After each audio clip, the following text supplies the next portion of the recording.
Hello world, welcome to the Fonz's office. Today, the super fan here, I've got my friend Tylor Ninja Nicholson back to the show. The other day, we issued a super fan tattoo challenge in which I put the wager out there that I would bet a tattoo of my logo versus a tattoo of his logo on the UFC 252 main event fight between Daniel Cormier challenging Stipe Miocic for the UFC heavyweight title. Tylor Ninja Nicholson, he picked Stipe Miocic to win, and sure enough, Stipe won. He retained the belt, and now the super fan is going to be getting a tattoo of something that looks like this on me.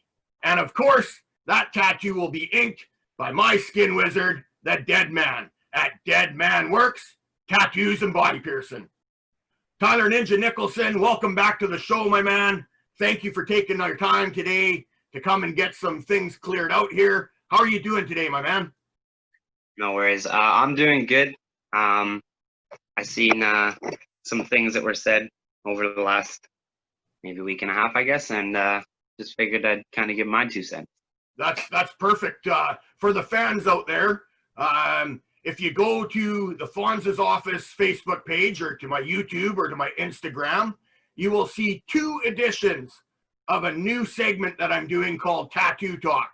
My very first guest was none other than Tylor Ninja Nicholson. My second guest was a man by the name of Damian TopKnot Johnston. He's a gentleman who is sponsored by the Fonz. Tylor is sponsored by myself, the Superfan. And Damian apparently called out Tylor Ninja Nicholson in his video. You're all going to make sure that you're going to go and watch those 2 segments of Tattoo Talk, and you can catch up with what's going on. Today, Tylor Ninja Nicholson is here to give his rebuttal and his answer to Damian Johnston's call out. Tylor Nicholson, the floor is yours, my man. All right, so the first thing that I'll address is in the video that he posted with you, he made some claims that I was being uncharacteristically aggressive towards his team. When I have issues with a person, I'm not necessarily friends with them. I'm not there to make friends with them. Now, that being said, he brought up the fact that I fought Blake Sigvaldason for the title. Correct. And said that he was in his corner, and after the fight ended, I jumped up on top of the cage and flipped off their whole team and didn't make peace with anybody and all this other stuff. Right. Now, that's completely untrue. All the points he makes in that video are all untrue. So I fought Blake Sigvaldason, and Oren Hanscomb, Kevin Kellerman, and Marc Beer were in his corner, not right. Damian TopKnot. Second, I never jumped on any cage. The first time I ever jumped on a cage was after I landed a spinning heel kick knockout, and that was in my 4th pro fight, not my last amateur fight. Correct. Secondly, I didn't go and flip off the fucking whole team to Shido. All I did was I walked over to Blake's corner, I pointed at Kevin, I pretended to jerk off on his face, and I said, "You're next," and I walked away. Come on! Come on, buddy!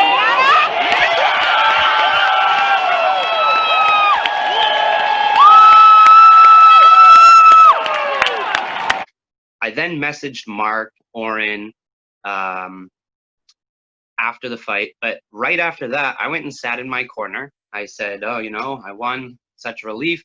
I went over to Blake and I talked to Blake. We kneeled, we hugged, we talked. I pointed over at the corner and explained my actions, and he was totally cool with it.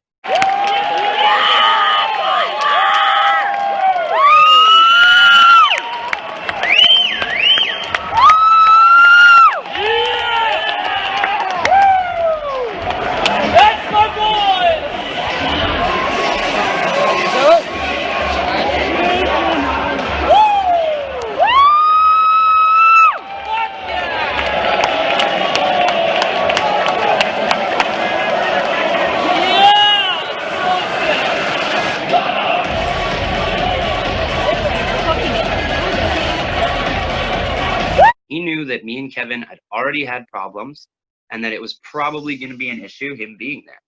Okay. That being, me and Kevin were also scheduled to fight, and he pulled out. I have issues with people that message me at 1 a.m. trying to get a fight. At the time that this whole thing started, I was at home and having a hard time sleeping. Around 1:45 in the morning, Kevin Kellerman sends me a random message talking smack, telling me I need to learn how to wrestle and a whole bunch of other shit out of the blue. 15 minutes later, he messages me again and says, or keep boxing if you want to keep your record alive and all this other stuff. So I replied, and that's what started the whole thing with me and Kevin.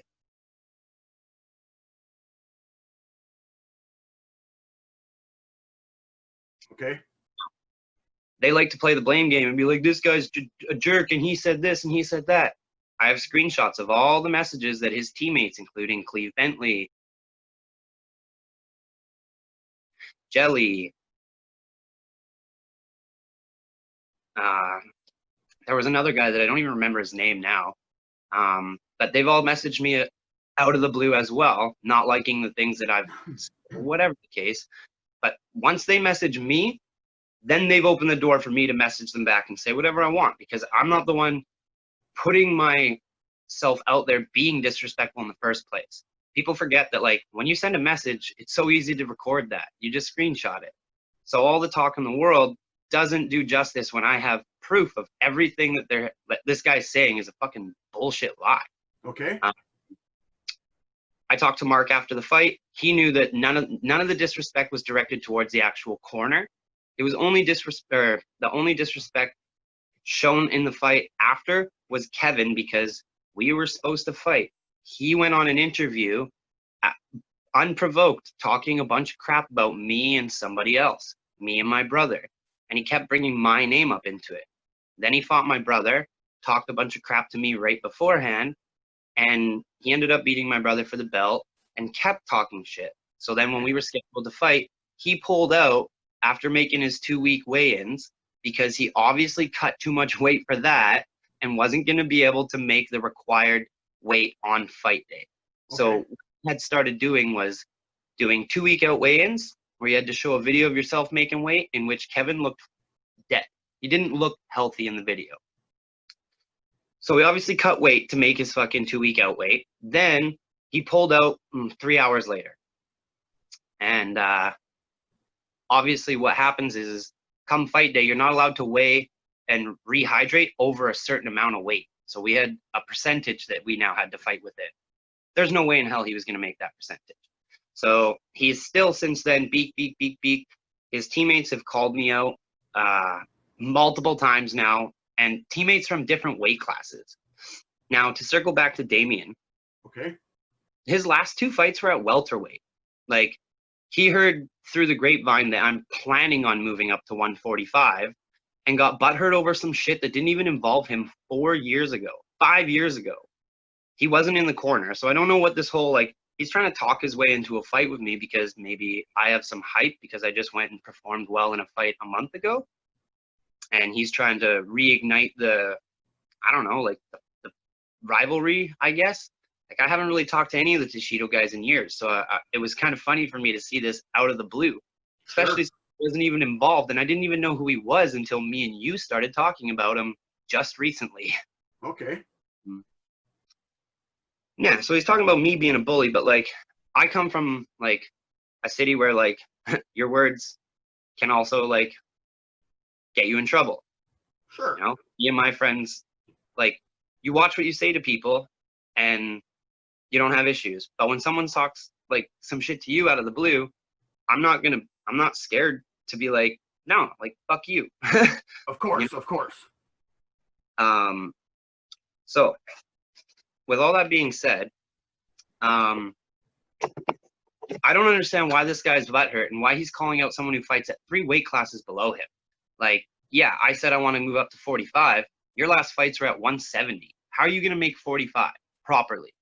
Not only that, but, like, I'm walking at that weight, bud. Like, you know, if you want to fight me in bare knuckle, then you can wait your turn. Like, I got shit I'm doing right now. I'm, like, working my way to a WBC title, which is bigger than any of these local MMA belts or bigger than any of these local bare knuckle fights that aren't title fights. So like, what's the point of me fighting a guy that's way bigger than me just because he's butthurt about something that doesn't involve him? If he wants to with me, diet your ass down and make bantamweight, or wait your turn, and when I move up to featherweight, then come make the weight. That sounds like a fair and reasonable way to handle that. Absolutely. And I also find it funny that like a lot of the guys from Toshido that are very vocal, most of their wins are off bumps. If you look at his record, right, the people he's beat has a combined record of 2-8. And it's a common theme. If you look at a lot of these guys, look, me and you were having a conversation about a certain Damian Johnston, pullout king. This guy's got 18 pullouts on his record, 12 knockouts in the first round. He's been finished. Like, but guess who's fought him? Some Toshido guys. Chris Day. Oh, sick win. You know what I mean? Like, the quality of opponents matters. Yes, I don't have the best MMA record, but I fought the best guys I could. I don't turn down fights against good guys. I don't go in there looking for warm-up fights. Right. My first pro fight was against a guy that was 4-0 in his pro career. Right. Can I just ask you one more time, what was the name of that gentleman that you just mentioned that we had a discussion between? Desmond Johnson. Correct, Desmond Johnson. I thought you repeated Damian's name, so I just wanted to make sure that we stressed that the pullout king is Desmond Johnson, not Damian Johnston. No, TopKnot at least makes it to his fights. Absolutely, yes. Yeah, but the point is like, I don't understand where this, like I said, after 4 years later, this guy, he's talking about be kind and stay nice, but then he goes on video and he's lying, like straight up lying. I have the video. I understand where you're coming from. Exactly what I said. Like, I never jumped on a cage. I walked over to Kevin and I told him, you're next. So I don't see how that's disrespecting his whole team. I have an issue with one guy. You know? Yeah. He have an issue with me. Does that mean he wants to fight all of Titan? Like, you know what I'm saying? I hear you. So it's kind of, I don't know. I thought it was kind of silly. Especially, like I said, I save screenshots and I have all that shit. I've had a Dropbox and account forever, so it saves all my stuff for 7 years back. Right. And I also find that like people's attitude and people's minds change a lot. Some guy will be super humble one day and be a complete ass the next day.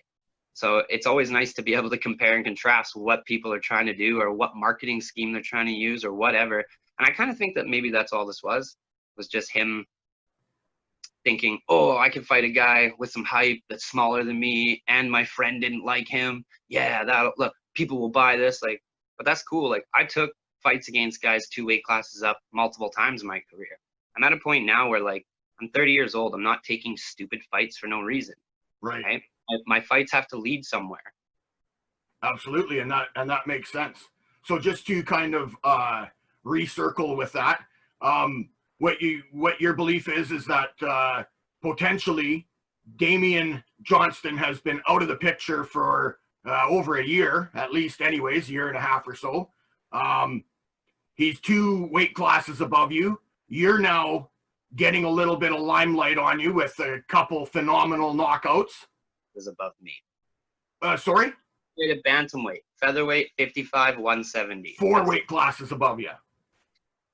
So potentially he may just be throwing that call out there just to get his name back into the minds of the promoters and the matchmakers.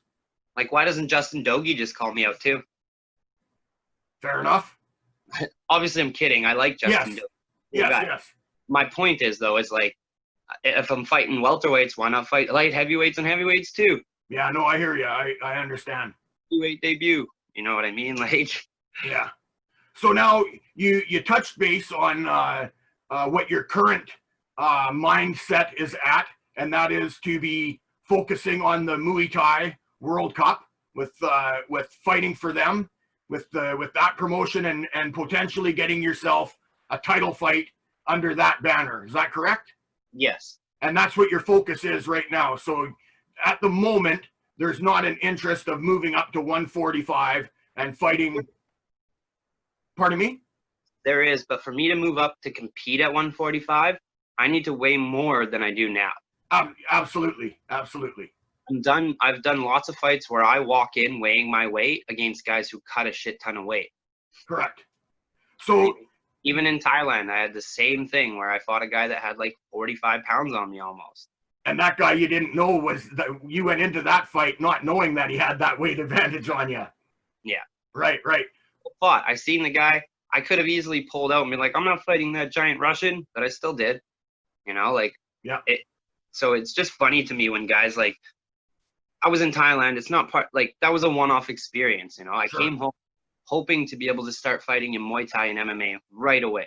Obviously, Corona, COVID, everything got locked down. So I've been training in my garage, staying ready for when an opportunity would arise. Right. Luckily, Muay Thai World Cup was able to pull off a stellar event. It was awesome, seen by a lot of people. And, you know, like, they did an amazing job. I definitely want to go out and fight for them again as soon as they're able to put on another show. Right. But if I don't fight for the belt in my next fight, that's totally fine. I'm there to earn my way to the title. I want to fight the best guys. I don't want to fight bums and get a free title shot. What happens if I beat a guy that's fucking no wins and 5 losses for a WBC title? I'll get made fun of. I'd make fun of me if I would look that fight up and I'd be like, ha, you beat nobody. You're not a real champion. Right. So, like, I'm looking to fight big names in Muay Thai right now because that's what's available. Absolutely. As soon as MMA is back, I want to be switching back and forth. Like, moving forward in my pro career, I want to be able to do boxing, Muay Thai, and MMA the same way I did as an amateur. I always better when I'm able to do all 3. Nice. Thank you very much for that clarification on that as well, because I wanted to make sure that the fans out there got to understand exactly what transpired and how you're approaching it as well. It's not a case of backing out from a challenge that was issued or anything like that. You have your focus set on what is currently available, right? We don't know that there's going to be any bare knuckle fights.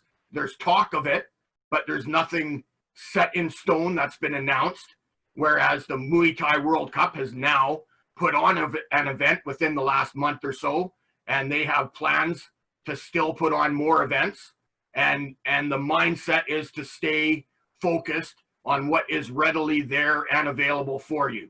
Once the world of MMA, bare knuckle, boxing, once all that stuff opens up again, Tylor Ninja Nicholson wants to fight in those disciplines as well. Even grappling. There you go. You start doing grappling tournaments, or once they start doing super fights on shows again, like I had mentioned to my coach when I came back that I wanted to do a bunch of grappling tournaments this year. I spent 3 months basically focusing only on stand-up while traveling in Asia because it was a lot harder to find quality grappling gyms while traveling so far. But there's stand-up gyms in Asia all over the place. So it's easy to find a decent place to go get a workout and go train. It's a lot harder for me to find decent wrestling and jiu-jitsu places because we were traveling so much, and you have to go to specific locations for that. Right. That being said, I want to compete in everything. It's just a matter of, like you said, Muay Thai World Cup put on an event. They're the only ones around here that's been able to. So why not stick with a good thing? Those guys, their promotion did nothing but welcome me in. They were super friendly. They made the fights happen. I didn't get left in the dark with anything. Like, they were awesome. They were straightforward with me. They didn't lie to me about stuff. They want to have me back, which is awesome. I was able to go out and perform really well. And they pulled off a wicked outdoor show, which looked like amazing on camera. It looked absolutely. It was phenomenal on camera. Yeah, I have nothing but good things to say about them. Beautiful. So also to clarify, once the world of combat sports opens back up again, if Damian TopKnot Johnston were to come down to 135 pounds and issue a challenge, you would accept that challenge in a heartbeat. Oh, yeah. If Damian TopKnot Johnston was only able to make it to 145 pounds, you would require a little bit of time so that you can make sure that you're at a proper weight going into that bout. Is that correct? Yeah. I mean, he's, like I said, he's already the bigger dude. Right. And the thing about size and all that is, like, people go, size don't matter. Well, when you've been training for years and years and years, that's when size does matter. Absolutely. So if I go fight a 200-pound guy that doesn't know how to fight, I'm most likely going to beat the crap out of him. If I go and try and fight a 200-pound guy that's been fighting as long as me, good luck. Right. And that's a smart way to look at things too. It's not unrealistic. It's so to not give guys that are way bigger than me a stupid advantage. Because just, for example, if he checks a kick and I throw it too hard and his bones are fucking way heavier and his legs heavier than mine, it can damage me more just because of that. Not even because of anything he does, just the weight. right. All right. So that being said, give me some time. I'm moving up weight right now. We're in the process. My goal is to fight at 45 next year. Right. I've been working with a powerlifting strength and conditioning coach for the last 2.5 months now. I've been doing hard, heavy sprints twice a week with a former Olympian style sprinter who's both of them are pushing me past limits that I've previously been stuck at. Correct. So the goal is to move up to featherweight, but until I'm there, why are you calling me out now? I'm fighting at 135. I did a catch weight of 140 against a guy that I had fought before. Correct. Who, even if you look at the video of me and Louis, he has a lot more muscle on his body than me. Right? So the goal is to put a little bit of muscle over top of everywhere on my body. I'm not planning on getting huge, but if I add 10 pounds to myself over the next year, I'm going to look and feel like a different person when I'm fighting these guys. Sure you will. Absolutely. Well, Tylor Ninja Nicholson, I really appreciate you coming again today onto the show and clarifying that. And again, a super huge congratulations to you on winning the Superfan Tattoo Challenge, which results in me getting a tattoo of you on my skin. I think that's super cool. I know that there is a few people out there thinking that we're a couple of weirdos and we're crazy for accepting a bet or a wager like that. But a lot of people also don't understand the relationship that there is between the two of us. I am absolutely honored to wear a tattoo of your logo on my skin. And I think that it was just absolutely phenomenal that you took me up on the wager. And win, lose, or draw, I was happy with no matter what was going to come out with that fight and with who would be ending up with the tattoo on their skin. So I really want to thank you for taking me up on that challenge as well. I think that was super cool of you, man. Oh, for sure. I mean, I've been tattooed 11 times already. I'm planning on getting half my body covered in tattoos anyway. Right, it's really not that big of a wager. People bet their house on card games, so right. Just on that fight alone, there was a $40,000. Pardon me, it wasn't on the main event, but on the fight card there was a $40,000 wager on that fight card. We were just betting a little 2-inch or 3-inch tattoo, right? Where. So, is there anything else that you would like to add at this point towards anything that we have discussed today? Yeah, I mean, like I said, this isn't necessarily nothing personal. I don't know Damian. I don't not like him, or I don't hate the guy. I don't fucking know him. I don't know anything about him other than what I've read on his record and what he said on your interview. Sure. So it's I'm not calling this guy out. I'm just addressing the points that he made. Absolutely. And I show respect that you've done that. There's this crybaby mentality of he's so rude, he says this, he did this, but they're the ones that always message me first talking crap. They're the ones that go on videos like the one he just did, talking crap and making lies up. I have the videos and screenshots to prove everything he said was stupid. It was dumb. It was ridiculous. Right. No reason to make that call out the way he did, and no reason to get all butthurt about something that happened 4 years ago that didn't involve him. That's really all it was. I understand. Is there anything that you would like to say now towards the rivalry that you did have with Kevin Kellerman? Is there any interest of pursuing that again at any point? Or is that just something that's in your past and you're moving on with your career and your goals? No, I mean, honestly, if you want my honest opinion, absolutely, never will. And I'll fight him on the drop of a hat anytime, in any discipline. I don't think Kevin wants a part of me, or else we would have got that fight scheduled after he pulled out the first time. All Kevin likes to do is talk shit about me, which is fine. He can keep doing that. But, I mean, he's not fighting. He's retired or something now anyway, so there would be no point in talking shit. Understandably. I mean, I don't have beef with all of Toshido. There's guys there that I think are really cool guys and nice dudes. Yeah, There's absolutely. guys there that don't like me, and I don't like them back. And I'm Really. certain that you're going to find that in a number of gyms as well, right? Like that's kind of just part of the game. You're Though, like, we're in the fight game. Rivals are good. absolutely they are. Without rivalries, you don't really have a pre-build-up of a fight, right? So sometimes rivalries produce a fight.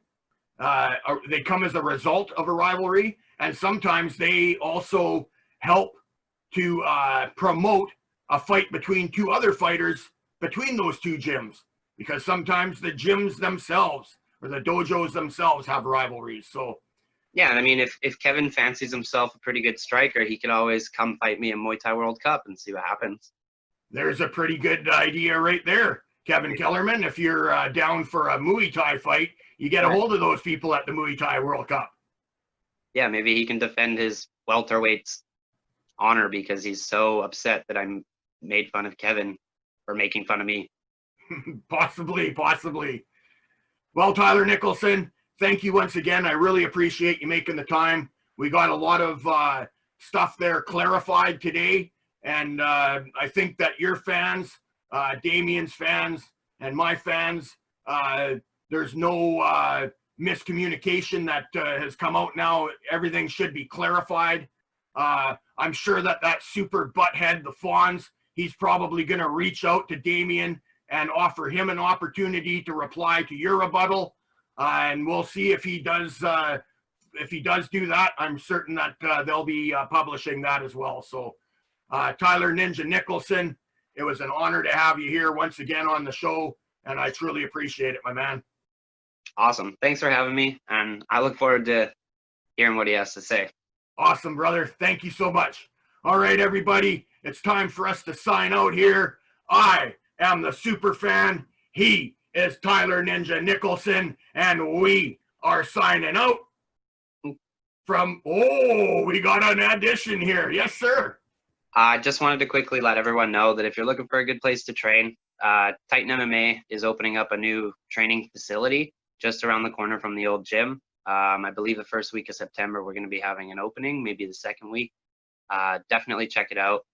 The facility is going to be one of the biggest gyms around now, with amazing programs. I think it was like what was the square foot? I don't know, maybe edit that. Super huge.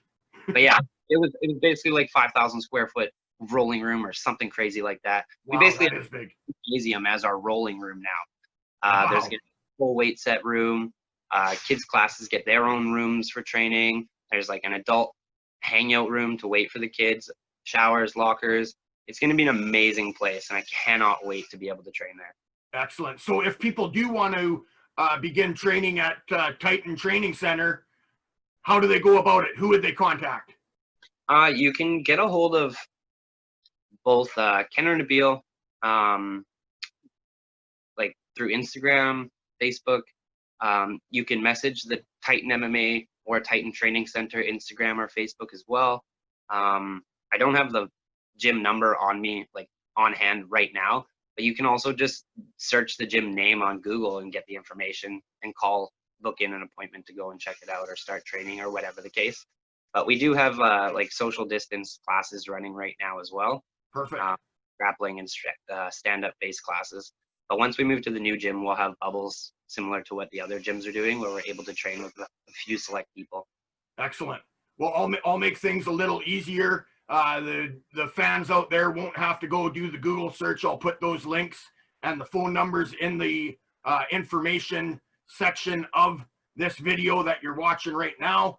And we'll have that all set out. Anybody who wants to begin training in the Lower Mainland at Titan Training Center, that information will be in the letter body here. And you give them a jingle dingle and you let them know that the Ninja recommended you and that the super fan seconded that nomination. You have anything else to add, my friend? Nope, that's pretty much it. Sorry for interrupting. No, absolutely. I'm glad that you fit that in there. That's absolutely perfect. I appreciate that. But yeah, now there's nothing left to do other than just say goodbye to the world. We'll see you all later, everybody. We're signing out from the Fonz's office.